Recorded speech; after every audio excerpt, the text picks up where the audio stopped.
لوگ کہتے ہیں کہ فلاں آدمی بڑا ترقی کر رہا ہے، اس کے کاروبار تو بڑھتے چلے جا رہے ہیں، کام کی کوئی انتہا نہیں ہے، فلاں ٹھیک ہے، ہوگا، اللہ دے رہا ہے انہیں، ہم کیا کر سکتے ہیں؟ اگر وہ بڑھ رہا ہے تو ہم روک نہیں سکتے، اور ہمارا رکا ہے اور خدا کی طرف سے مقدر نہیں ہے تو ہم بڑھا نہیں سکتے۔ کسی کو زیادہ مل رہا ہے، کوئی بہت تیزی سے آگے بڑھ رہا ہے، کسی کا کاروبار بڑے عروج پر ہے، یہ اس کی تقدیر ہے۔ روزی یہ تقدیر اور قسمت سے ملتی ہے۔ انسان محنتیں ضرور کرتا ہے، کوشش کرتا ہے، اپنی خدا کی طرف سے دی ہوئی صلاحیت کو استعمال کرتا ہے، لیکن رزق خدا کی توفیق سے ملتی ہے، اس کی رحمت سے ملتی ہے۔ کسی کو زیادہ مل رہا ہے، کوئی بہت تیزی سے آگے بڑھ رہا ہے، کسی کا کاروبار بڑے عروج پر ہے، یہ اس کی تقدیر ہے۔ محنت ہم بھی اتنی کرتے ہیں، اس کا ریٹرن اتنا نہیں ملتا، اتنا فائدہ سمجھ میں نہیں آتا، یہ میری قسمت ہے۔ اللہ نے سب کو ایک جیسا نہیں بنایا۔ دنیا کے کسی بھی نظام میں اللہ نے اپنے بندوں کو ایک طرح کا نہیں بنایا۔ کسی کو حاکم بنا دیا، کسی کو رعایا بنا دیا، کسی کو دولت کا انبار اتنا دے دیا کہ اسے سمجھ میں نہیں آتا کہ ہم خرچ کہاں کریں، نئے نئے مکان کو توڑ کر کے نیا مکان بن رہا ہے، اسے سمجھ میں نہیں آتا، اس کے پاس اتنا ہے۔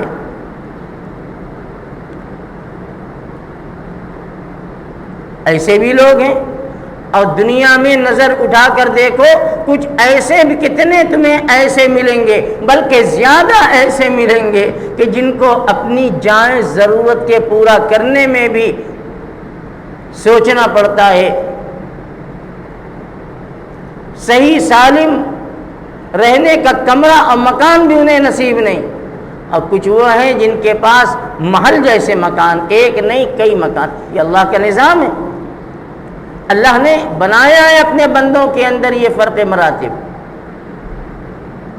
تو کسی آگے والے کو دیکھ کر اپنے آپ کو غمگین نہ بنانا، اپنے سے اوپر والے کو دیکھ کر اپنی ہمت کو چھوٹا نہ کرنا، یہی ایمان کا تقاضا ہے۔ بس ہم یہ سوچیں کہ خدا نے اس کی تقدیر میں وہ لکھا، خدا نے ہماری تقدیر میں یہ لکھا، ہم خدا کی تقدیر اور اس کے فیصلے پر راضی اور خوش رہیں۔ اگر اللہ تعالیٰ کی طرف سے مقدر میں ہوگا تو ہم بھی انشاءاللہ آگے بڑھیں گے۔ اللہ کے یہاں دیر لگتی ہے، انہونی کچھ بھی نہیں ہے، وہ سب کرنے پر قادر ہے۔ اگر ہم اپنی زبان سے جو کہتے ہیں کہ قسمت سے زیادہ نہیں مل سکتا، اگر ہم اپنے عمل میں اسے داخل کر لیں اور عمل سے اس کو ظاہر کریں تو کوئی انسان اپنے کاروبار میں جھوٹ نہیں بولے گا، اپنے کاروبار میں دھوکہ نہیں دے گا، اپنے کاروبار کے اندر خیانت نہیں کرے گا، اپنے کاریگر، اپنے تعلق والے جس سے ان کا کاروباری لین دین ہے ان کے ساتھ غلط نہیں کرے گا۔ اگر یہ یقین ہو جائے کہ تقدیر سے زیادہ ہمیں نہیں مل سکتا، اگر ہمیں اس پر بھروسہ ہو جائے تو پھر کوئی آدمی سودی کاروبار اور سودی لین دین نہیں کرے گا۔ بینک سے لون لے کر اپنے کاروبار کو بڑھا رہے ہیں اور اس پر سود در سود دے رہے ہیں، اس لیے کہ 10 روپیہ بھی گورنمنٹ سے بغیر انٹرسٹ کے نہیں مل سکتا۔ یہ کیا ہے؟ یہ یقین اور اعتماد کی کمزوری ہے کہ ہم یہ سمجھتے ہیں کہ ہم نے 10-5 لاکھ روپیہ بینک سے لون لے لیا، آج ہمارا کام نہیں چلتا، ہم اس پیسے سے اپنے کاروبار کو آگے بڑھائیں گے اور کمائیں گے، اور جو کمائیں گے اسی سے انٹرسٹ بھر دیں گے۔ ہمارے یقین اور ایمان کی کمزوری ہے۔ ہم یہ سمجھتے ہیں کہ ہم لون لے کر کے ہم لیں گے، ہمارے پاس پیسہ آ جائے گا تو ہمارا کاروبار بڑھ جائے گا۔ یہ دھوکہ ہے شیطان کا۔ یہ شیطان ہمیں بتلاتا ہے کہ تم ایسے کر لو، فلاں کمپنی سے یہ شیئر کر لو، فلاں بینک سے یہ کر لو، اس طرح سے لون لے لو اور تمہارے پاس پیسہ ہوگا، تم دھڑلے سے کاروبار کرو اور تمہارا نفع ہوگا اور اس نفع میں سے وہ پرسنٹیج سود دے دینا۔ یاد رکھو اللہ تعالیٰ کا اعلان ہے یمحق اللہ الربا، اللہ تعالیٰ سود کو ملیا میٹ کر دیتا ہے۔ اللہ سود کے ذریعے بربادی لے آتا ہے۔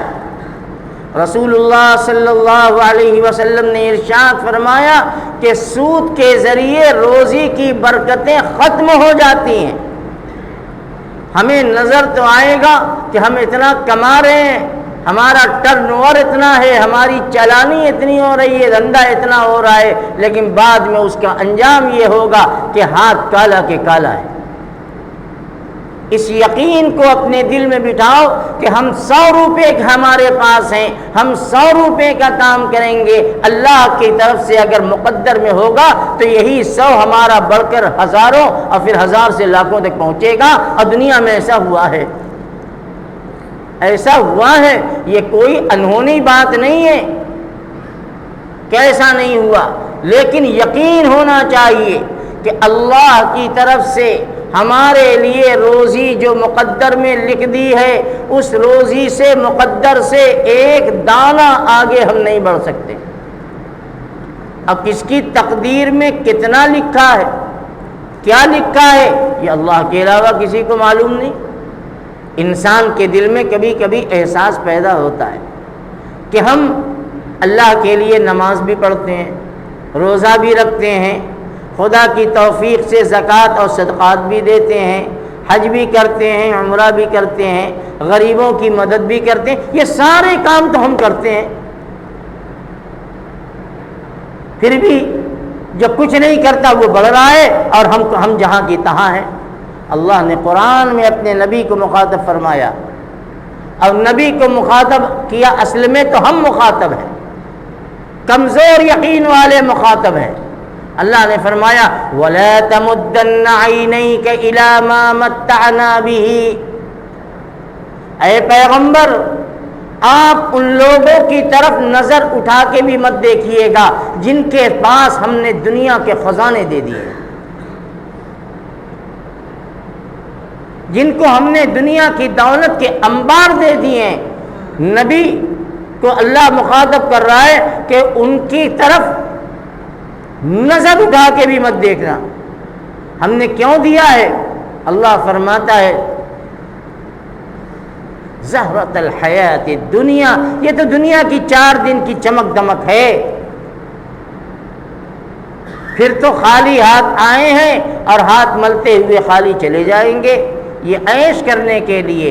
اے نبی اپنے صحابہ سے کہہ دو کہ تمہارے پیٹ پر پتھر بندھا ہے، تمہارے گھر میں فاقے ہیں، تمہارے گھر میں چولہے نہیں جلتے، غم مت کرو، ایسے لوگوں کو مت دیکھو کہ کتنا ترقی کر رہے ہیں، کرنے دو، یہ ان کی دنیا ہے، ہم نے تمہارے لیے دین کو مقدر کیا ہے، اپنی محبت تمہیں دی ہے، اپنا محبوب تمہیں بنایا ہے، اس لیے تم جو ہے اس کی طرف نظر بھی مت اٹھاؤ۔ یہ ہم لوگوں کو بتایا گیا ہے، ہمارے لیے، ہم جیسے کمزور یقین والوں کے لیے اللہ کی طرف سے یہ چیز ہے کہ جو مل جائے اللہ کا شکر ادا کرو اور اسی پر قناعت کرو۔ اپنی زندگی کے اندر میانہ روی کو لے آؤ، خوشی کا موقع ہو تو ایسا مت ہو جاؤ کہ پھولے نہ سماؤ، اور کچھ پریشانی آ جائے تو ہلہ اور شور بھی مت مچاؤ، بلکہ خاموشی سے اللہ کے فیصلے پر یقین کر کے اللہ کے فیصلے پہ راضی رہو۔ میرے بھائیوں، یہ باتیں ہیں جو آج ہم دیکھ رہے ہیں۔ لوگ کہتے ہیں کہ فلاں آدمی بڑا ترقی کر رہا ہے، اس کے کاروبار تو بڑھتے چلے جا رہے ہیں، کام کی کوئی انتہا نہیں ہے، فلاں ٹھیک ہے، ہوگا، اللہ دے رہا ہے انہیں، ہم کیا کر سکتے ہیں؟ اگر وہ بڑھ رہا ہے تو ہم روک نہیں سکتے، اور ہمارا رکا ہے اور خدا کی طرف سے مقدر نہیں ہے تو ہم بڑھا نہیں سکتے۔ بس یقین اور بھروسہ پیدا کرو، اللہ کی مان کے چلو، نبی کے طریقے پر چلو، حرام سے بچو، غلط کام سے بچو، اللہ تعالیٰ اسی میں خیر و برکت پیدا فرمائیں گے۔